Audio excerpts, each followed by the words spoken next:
مورخوں نے مختلف حوالوں سے رائے دی ہے کہ مرتدین نے اپنے عزائم اور مقاصد میں شکست کھائی تو ان میں سے بہت سے تائب ہو کر سچے دل سے مسلمان ہو گئے تھے۔ جن کو غلام بنا لیا گیا تھا وہ مسلمانوں کے حسن سلوک سے متاثر ہو کر ان کے وفادار ہو گئے تھے۔ حضرت عمر رضی اللہ عنہ بن الخطاب نے جب دیکھا کہ لوگ مثنہ بن حارثہ کے ساتھ محاذم پر جانے کے لیے تیار نہیں ہو رہے تو انہوں نے اس توقع پر مرتدین کے غلام آزاد کرنے کا حکم دیا تھا کہ وہ خوش ہو جائیں گے اور ان میں سے جنہوں نے اسلام قبول کر لیا ہے وہ دعوت جہاد قبول کر کے عراق اور شام کے محاذم پر چلے جائیں گے۔ بعض مبصروں نے لکھا ہے کہ حضرت عمر رضی اللہ عنہ نے کہا تھا کہ مسلمانوں میں غلام رکھنے کی رسم نہیں ہونی چاہیے۔ انہوں نے یہ بھی کہا تھا کہ اللہ نے انسان کو آزاد پیدا کیا ہے۔ حضرت عمر رضی اللہ عنہ نے صرف اس لیے ان غلاموں کو آزاد کرنے کا حکم دیا تھا کہ مسلمانوں میں غلامی کا رواج پکا نہ ہو جائے، اور دوسرے اس لیے کہ انسان کا غلام نہ رہے۔ لوگ اس حکم پر اعتراض کر رہے تھے۔ عمر رضی اللہ عنہ کی جو درشتی مشہور تھی وہ اود کر آئی۔ انہوں نے کہا، عرب کی مثال ایک اونٹ کی سی ہے جسے نکیل پڑی ہوئی ہے اور وہ اپنے ساربان کے پیچھے پیچھے چلتا ہے۔ یہ دیکھنا ساربان کا فرض ہے کہ وہ اونٹ کو کس طرف لے جاتا ہے۔ رب کعبہ کی قسم، میں عربوں کو راہ راست پر لا کے چھوڑوں گا۔ مثنہ بن حارثہ نے کسی طرح محسوس کر لیا کہ لوگ فارس کی جنگی طاقت سے خائف ہیں۔ کسی قبیلے کے سردار نے اس خوف کا اظہار بھی کر دیا۔ ہمارے پاس اتنی طاقت نہیں کہ ہم فارس پر حملہ کریں۔ اس سردار نے کہا، فارس کی جنگی طاقت کو کبھی میدان جنگ میں دیکھیں پھر بات کریں۔ مثنہ بن حارثہ سے رہا نہ گیا، وہ اٹھ کھڑا ہوا۔ اس نے یہ بھی نہ دیکھا کہ خلیفہ لوگوں سے مخاطب ہیں۔ اے لوگو، مثنہ نے بڑی ہی بلند آواز میں کہا، وہ کون سا فارس ہے جس کا خوف تمہارے دلوں میں بیٹھ گیا ہے؟ کیا تم نہیں جانتے کہ ہم فارس کی جنگی طاقت سے ٹکر لے چکے ہیں؟ ہم نے فارس کے باہر اس کی سلطنت کے ایک بہترین حصے پر قبضہ کر لیا ہے۔ ہم فارسیوں کو کئی لڑائیوں میں شکست دے چکے ہیں۔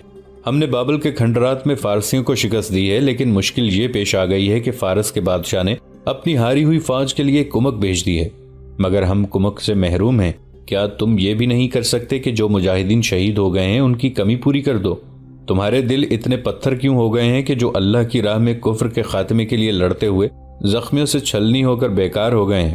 ان کی خالی جگہ پر نہیں کرتے۔ خدا کی قسم، مسلمان کسی سے کبھی نہیں ڈرے۔ میں محاذ سے آیا ہوں، نفری کی کمی کی وجہ سے ہم قلعہ بند ہو گئے ہیں۔ ہم اپنے دفاع میں لڑ سکتے ہیں، قلعے سے نکل کر پیش قدمی نہیں کر سکتے۔ کیا تم اس دن کے انتظار میں ہو جس دن تمہارے بھائی اور تمہارے بیٹے محاذ سے بھاگ کر آئیں گے اور تمہیں آ کر بتائیں گے کہ وہ اپنے ساتھیوں کی لاشیں اور تڑپتے کراہتے ہوئے زخمی میدان میں چھوڑ آئے ہیں اور وہ فارسیوں کے گھوڑے تلے روندے جا رہے ہیں؟ مجمع پر سناٹا طاری ہو گیا۔ حضرت عمر رضی اللہ عنہ لوگوں کے چہروں سے ان کے تاثرات اور رد عمل معلوم کرنے کی کوشش کر رہے تھے۔ مثنہ بولتا جا رہا تھا اور لوگوں کے چہروں کے تاثرات بدلتے جا رہے تھے۔ پھر لوگوں میں بے چینی دیکھنے میں آئی۔ عمر رضی اللہ عنہ نے بھانپ لیا کہ لوگوں میں جذبہ بیدار ہو رہا ہے اور انہوں نے مثنہ کا اثر قبول کر لیا ہے۔ حضرت عمر رضی اللہ عنہ بن الخطاب اٹھ کھڑے ہوئے۔ مثنہ بیٹھ گیا۔ اے ایمان والو، حضرت عمر رضی اللہ عنہ نے کہا، کیا تم حجاز میں ہی قید ہو کے بیٹھ جانا چاہتے ہو؟ کیا وہ لوگ تم میں سے نہیں جو اپنے گھر بار چھوڑ کر کہاں سے کہاں جا پہنچے ہیں؟ وہ اس سرزمین پر پھیل جانے کو گئے ہیں جس کا وعدہ اللہ نے اپنی کتاب میں کیا ہے کہ وہ تمہیں اس کا وارث بنائے گا۔ اللہ تمہارے دین کو بے دین لوگوں کے دلوں پر غالب کرے گا۔ اللہ اپنے دین کے پیروکاروں کو دوسری قوموں کی میراث عطا کرنے والا ہے۔ خدا کی قسم، تم اللہ کے وعدوں سے بھاگ رہے ہو یا فارسیوں کی ہیبت تم پر طاری ہو گئی ہے؟ کیا تم میں اللہ کے معبود ہونے کی شہادت دینے والا کوئی نہیں رہا؟ کیا تم باطل سے ڈرتے ہو اس لیے حق کی تلوار کو بے نیام نہیں کرتے؟ لوگوں میں خسر پھسر سنائی دینے لگی جو بلند ہوتے ہوتے اونچی آوازوں کی صورت اختیار کر گئی۔ پھر یہ آوازیں ایک آواز میں سمٹ گئیں۔ خدا کی قسم، ہم نے رسول اللہ صلی اللہ علیہ وآلہ وسلم کے دکھائے ہوئے راستے پر چل کر اللہ کے دین کو سربلند کیا اور اسے عرب کی سرحدوں سے باہر لے جا کر پھیلایا۔ وہ کون سی قوم تھی کہ جس نے ہمیں للکارا اور ہم نے اسے نیچا نہیں دکھایا؟ رسول اللہ صلی اللہ علیہ وآلہ وسلم ہم سے جدا ہو گئے تو ہم نے خلیفہ ابو بکر رضی اللہ عنہ کی قیادت قبول کی اور ہر حال میں ان کے ساتھ رہے۔ اللہ نے ہماری مدد کی۔ ہم میں سے کسی پر کبھی یہ کیفیت طاری نہیں ہوئی تھی جو آج ہو گئی ہے۔ ہمیں کیا ہو گیا ہے کہ اپنے خلیفہ عمر رضی اللہ عنہ کی دعوت جہاد پر خاموش بیٹھے ہیں؟ یہ آواز ابو عبید بن مسعود بن عمر الثقفی کی تھی۔ میں مثنہ بن حارثہ کے ساتھ جاؤں گا، ابو عبید بن مسعود رضی اللہ عنہ نے کہا، اور میں بھی۔ ایک صحابی سلیت رضی اللہ عنہ بن قیس نے اٹھ کر کہا، اور اس کے بعد لبیک لبیک کی آوازیں بلند ہونے لگی۔ محاذ پر جانے والوں کی تعداد 1000 تک پہنچ گئی۔ حضرت عمر رضی اللہ عنہ کا چہرہ خوشی سے تمتمانے لگا۔ مورخ لکھتے ہیں کہ جہاد پر جانے والے یہ تمام رضاکار مدینہ کے رہنے والے تھے۔ ایک عجیب سوال پیدا ہو گیا۔ خلیفۃ الرسول ایک سرکردہ مدنی نے اٹھ کر کہا، کیا آپ دیکھ نہیں رہے کہ محاذ پر جانے والوں میں اکثریت مدینہ کے انصار اور مہاجرین کی ہے؟ میں دیکھ رہا ہوں۔ حضرت عمر رضی اللہ عنہ نے کہا، اور تم نے یہ بات کیوں کہی ہے؟ اس لیے کہی ہے کہ اس لشکر کا سالار کوئی مدنی ہی ہونا چاہیے۔ مدنی نے جواب دیا، کسی ایسے مہاجر یا انصاری کو اس کمک کی سالاری دیں جس نے پہلے کبھی میدان جنگ میں شجاعت دکھائی ہو اور وہ صحابہ کرام میں سے ہو۔ نہیں، حضرت عمر رضی اللہ عنہ نے کہا، واللہ میں کسی مدنی یا کسی صحابی کو سالار نہیں بناؤں گا۔ اللہ نے تمہیں سربلندی اس لیے عطا فرمائی ہے کہ تم نے دین کے دشمنوں کے سر کو چلنے کے لیے ہمت اور شجاعت کے جوہر دکھائے تھے، مگر میں 3 دنوں سے دیکھ رہا ہوں کہ تمہارے چہروں پر بزدلی لکھی ہوئی تھی۔ تم دشمن کے سامنے جانے سے ڈر رہے تھے، تو کیا سالاری اور عمارت کے لیے اس شخص نے برتری حاصل نہیں کر لی جو اپنے دین کی حفاظت اور فروغ کے لیے سب سے پہلے آگے آیا؟ خدا کی قسم اس لشکر کا امیر یہی شخص ہوگا۔ ابو عبید اٹھو، میں نے تمہیں اس لشکر کا امیر مقرر کیا ہے جو مثنہ بن حارثہ کے ساتھ جا رہا ہے۔ پھر حضرت عمر رضی اللہ عنہ نے سعد رضی اللہ عنہ بن عبید اور سلیت رضی اللہ عنہ بن قیس کو پکارا۔ وہ دونوں اٹھے۔ تم ابو عبید کے بعد بولے تھے کہ تم محاذ پر جاؤ گے، عمر رضی اللہ عنہ نے کہا۔ ابو عبید سے پہلے اٹھتے تو لشکر کے امیر تم ہوتے۔ ابن خطاب سلیت بن قیس نے کہا، بے شک دلوں میں جو کچھ ہے وہ اللہ جانتا ہے، میں جہاد پر عمارت کے لیے نہیں اللہ کی خوشنودی کے لیے جا رہا ہوں۔ اس کمک کی تعداد بھی بڑھ رہی تھی۔ حضرت عمر رضی اللہ عنہ نے مثنہ کا مدینہ میں رکے رہنا مناسب نہ سمجھا۔ محاذوں کی صورتحال تشویشناک تھی۔ ابن حارثہ عمر رضی اللہ عنہ نے کہا، تم ابھی عراق کو روانہ ہو جاؤ اور محاذ کو سنبھالو۔ کمک 1-2 دنوں میں جنگ کی تیاری مکمل کر کے روانہ ہوگی۔ ایک ساتھ ایک لمحہ قیمتی ہے، یہاں انتظار نہ کرو، اور ضروری احتیاط یہ ہے کہ جب تک یہ کمک نہ پہنچ جائے لڑائی سے گریز کرنا، کسی بھی طرف پیش قدمی کا خطرہ مول نہ لینا۔ مثنہ بن حارثہ مسرور اور مطمئن محاذ کو روانہ ہو گیا۔ 2 دنوں بعد کمک بھی روانگی کے لیے تیار ہو گئی۔ کسی بھی تاریخ میں اس کی تعداد نہیں لکھی، یہ تعداد یقیناً 2000 کے قریب تھی۔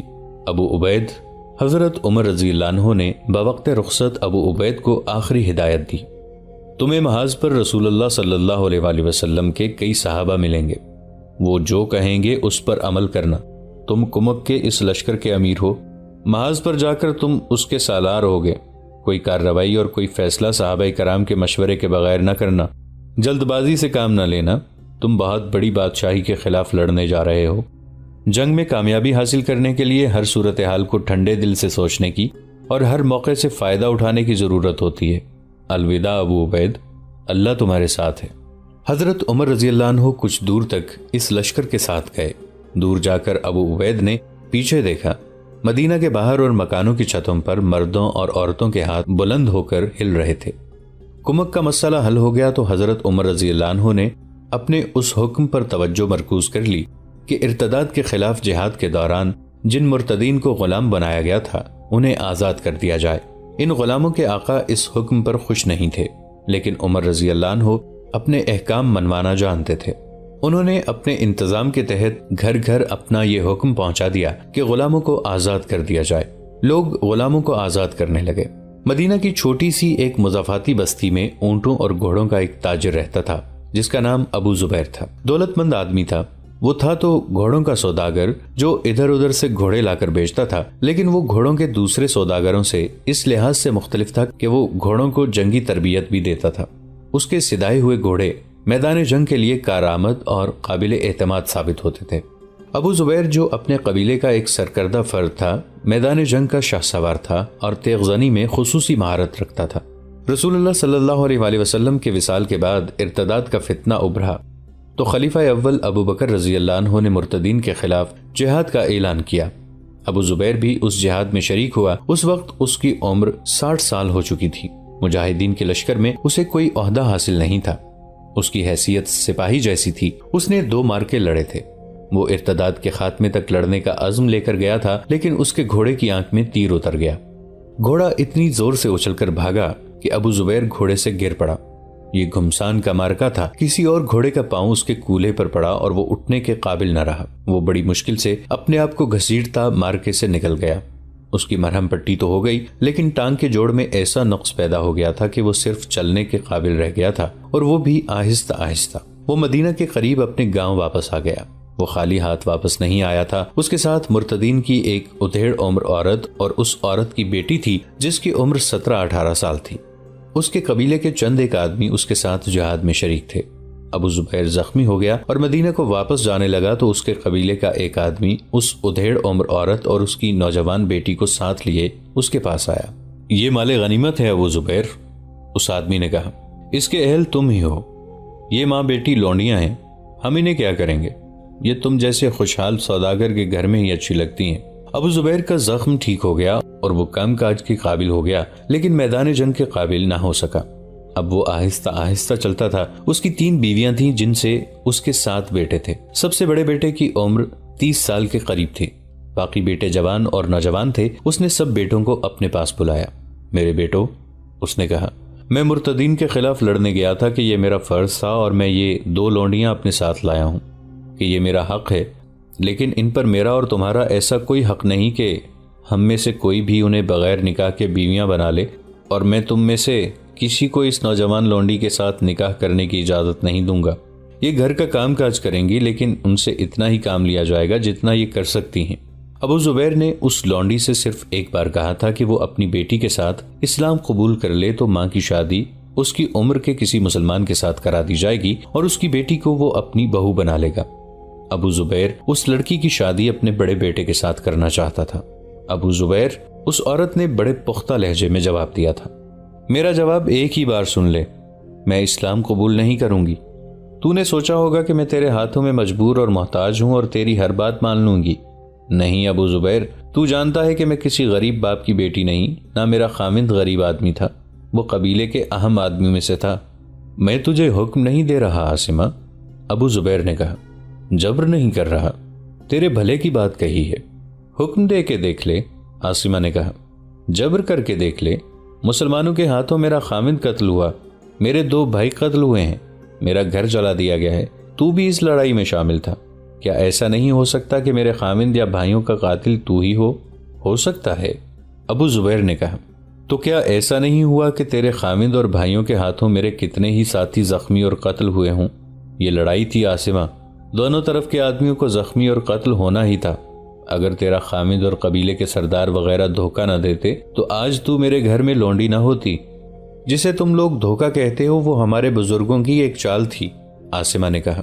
ہم اسلام کو نقصان پہنچانا چاہتے تھے، لیکن دو بدو جنگ کے لیے ہمارے پاس طاقت نہیں تھی۔ ہمارے سرداروں نے یہ چال چلی کہ مسلمان ہو گئے۔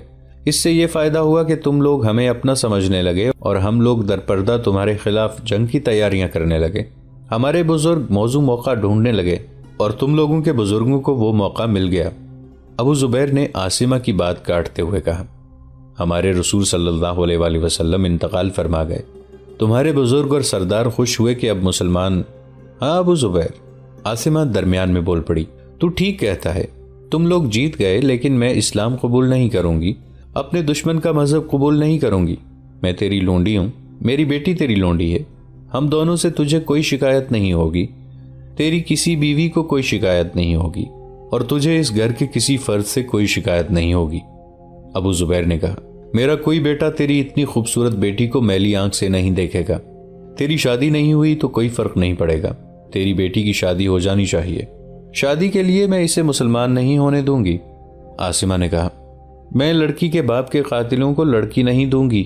ابو زبیر دیندار مسلمان تھا، وہ اس ماں بیٹی کے ساتھ اسلامی اصولوں کے مطابق سلوک کر رہا تھا۔ اس نے عاصمہ کی تنزیہ اور جلی کٹی باتوں پر کسی الٹے پلٹے رد عمل کا اظہار نہ کیا۔ یہ ان دنوں کی بات ہے جب عاصمہ اور اس کی بیٹی کو یہاں آئے ہوئے ابھی چند دن ہی ہوئے تھے۔ اس کے بعد ابو زبیر نے اسے اسلام قبول کرنے کے لیے کبھی نہ کہا۔ عاصمہ کو ابو زبیر کے گھر آئے ہوئے 2-3 مہینے گزر گئے تھے۔ وہ ایک روز کسی کام سے استبل میں گئی تو ابو زبیر ایک آدمی کو گھوڑے دکھا رہا تھا۔